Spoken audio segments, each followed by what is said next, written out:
opportunities. They're very aware in terms of where they can really benefit economically. So beyond the things that you do, what else is there that is available for you to benefit economically? And number 7, they chose the right occupation.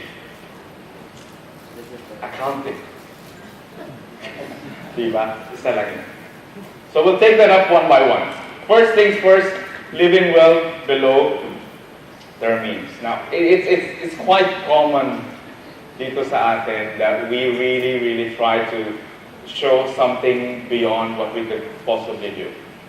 I was just attending there was an event with in the Philippine school a few months ago, and I was amazed at the number of cars that were parked in the entire compound, and the brands of the cars that were parked in that compound. And the question will be, are these people really able to afford the cars that they're driving? So you're looking at people having to be really living well below their means. And there are 3 questions that I'd like to ask you about this one in terms of living well below your means. Number 1 is, were your parents frugal? Matipid ba ang parents mo? Yes or no? Because we tend to emulate that and we see living by example. Second question is, are you frugal? Ikaw ba mismo matipid?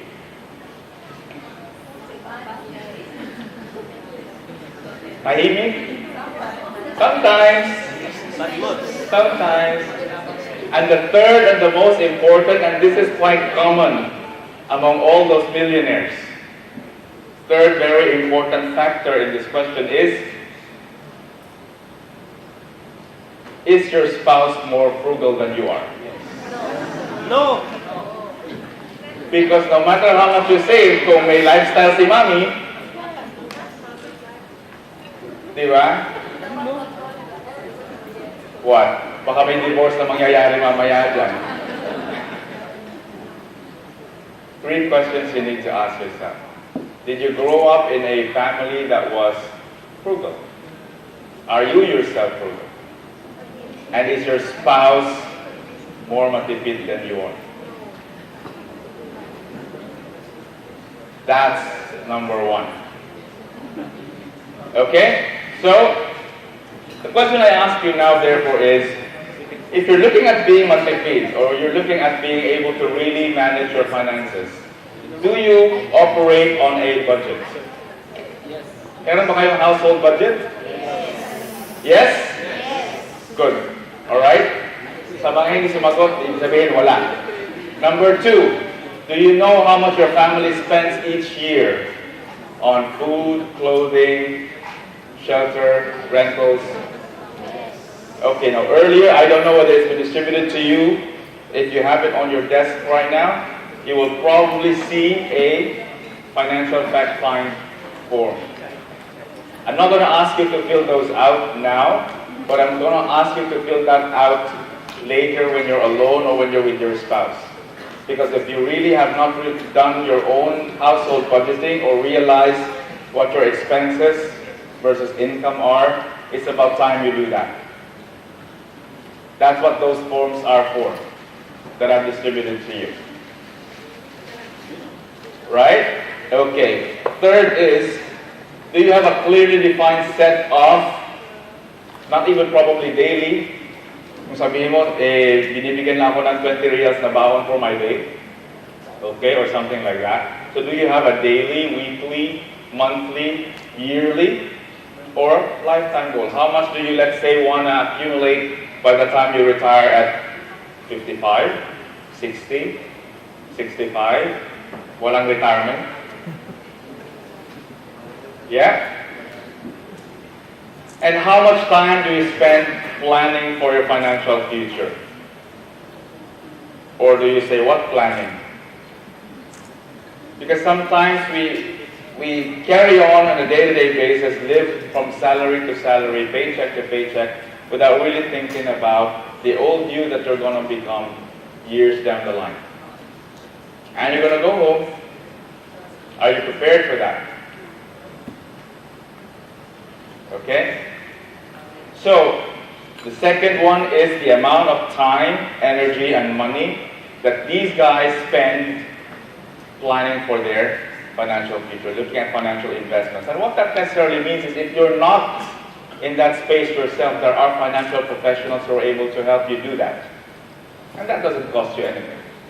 So sit down with a financial advisor. Attend investment-related seminars. I know a lot of you guys attend many of these investment seminars, stock investing, building up on your knowledge with regard to, let's say, fundamental analysis, technical analysis. A lot of these are available, sometimes even for free. So take advantage of these opportunities so that you can build up in terms of your knowledge. Wisen up. Now, these millionaires, what do you think? Were they active traders or inactive traders? I know Mr. Nisa would have been really active, but these millionaires, this 80% of those 7 million millionaires, what do you think? I know some of you guys are traders, right? Some of you do trading on the side, or have your iPhones in front of your desk in the office with the stock ticker running. Now, were they active traders or inactive? What do you think? Only 1% look at it actively trading on a day-to-day basis. And 1% hold it for weeks and then flip it. 7% are monthly investors, 20% hold it for a year or two, 25% between 2 and 4 years, but majority of them, a large part, hold investments for 3 to 10. So you're in it for the medium to the long term, and that's what you should be looking at as well in terms of your investing, and not jump up and down. Like, how are the markets today? Have you looked at the markets? Bloody red. Yeah, I know. Linda was posting it in his profile. So, what do you consider that a potential opportunity as well? Okay. So, another factor, another behavior of the millionaires is the kind of car that they drive. You are not what you drive. The importance for these guys is financial independence, not the status. Because you'd be surprised, based on this study, majority of these guys, the 80%, do not live in the exclusive subdivisions. They don't own the most expensive houses. You know what was the most popular car of 80% of the 7 million millionaires? What do you think? What's the most popular car these guys drive? What? It was a Toyota. But they're financially able.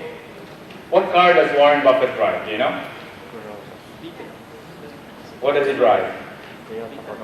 He drives a $55,000 Cadillac. So that's what, 150,000 reals maybe?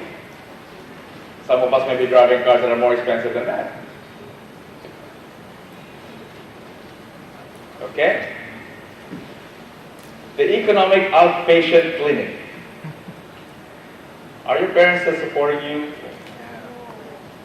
Or getting some support from their parents? Because based on these experience, these millionaires weren't. And you will always know this saying, right?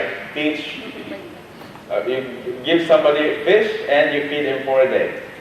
But teach him how to fish and you feed him for a lifetime. And that's the kind of training we should be doing our kids as well. Right? And they should be able to understand that they have to earn the money that you give them. We have this group of parents, and I keep doing this with my kids, and I don't know whether you have a challenge with your kids as well in terms of having them do their chores. You know, and they're expecting money from you or their allowances or whatever that may be. In my household, I have my kids earn their allowance. Okay, so they earn their allowance. I have 4 kids. So when we moved to a bigger property, my son was saying, so much house to clean, there are a lot of things to do. So I was saying, okay, Instead of just giving you X amount of money and for me to hire a separate person to do all this cleaning, this is what we'll do. For somebody who's going to do the house cleaning, he's going to be paid X amount of money. Somebody who's going to do the dishes, he was going to get X amount of money. Somebody's going to walk the dog every day, he's going to get X amount of money. And somebody assisting in the laundry is going to get X amount of money. So all four of them, they got chores. Before this conversation, it would be a struggle to get them to do everything. You know, it's always a debate. Diba? Lagi kayo magkakalo. Pero nung meron na, when they have to earn their money, hindi mo na kailangan sabihin. In fact, pag minsan nag-uusap kami, oh, you're not going to walk the dog this morning. That means that from your pay perspective, it's going to be a deduction from your pay. So, guess what? He will wake up early in the morning and do it. Okay? And then they're not really going to be spending their money on whatever it is, whatever that is quite nonsense, because now they had to work for it. Okay? So they're becoming more conscious about what to use their money with. Because in the past, when they just ask it from mom or dad, it's easy for them. I'm just asking for it, I just get it, can spend whatever I want with it because it's not really mine. But this one, they work for it. So, get them in early. Now, this is a study done by HSBC in terms of parents who were helping their children with finances. What expense were they using, or what were they, what were they more comfortable helping their children with in terms of giving money? And that is through education. So that's the biggest expense that they help with. Buying a house? No, my mom didn't help me with that. Starting a business? Probably not. But education is the most important investment there. And of course, these guys, their adult children are very much self-sufficient. So the important thing for you guys, and finally, in terms of the 7 factors that we're looking at, is to find your niche in terms of where am I able to be really economically independent. And later on, I think within the day, if not tomorrow, you're going to see all the other letters that can be attached to your name, because that brings up your market value, that brings up your profitability as well as a person. All right, so in terms of building your financial plan, I have 5 acronyms there. PRISM, P-R-I-S-M. What does that mean? The first P is protection. R is retirement. So this is what you should be looking at when you're doing your financial planning. I is investment. Next is savings. And finally, mortgage. In that order. Protection, retirement, investment, savings, mortgage. However, the reality in the Middle East is people start with the top. People start with a mortgage. Diba? Utang muna. It's very easy to do it here. Okay? And then forget all about the other things. So in terms of protection, who is your most valuable asset? Sino? Ikaw yun, diba? You're the money-making machine. But is the money-making machine protected? You insure your cars, but is the money-making machine protected? You're saying you have dependents on you who may be your spouses back in the Philippines, spouse lang pala, back in the Philippines, or let's say, whether these spouses, ano, kayo ha? Or could be parents that are dependent on you, brothers or sisters that are dependent on you. But is the most important asset insured? If you guys were familiar with what happened last Eid, for that entire family, it can happen quickly.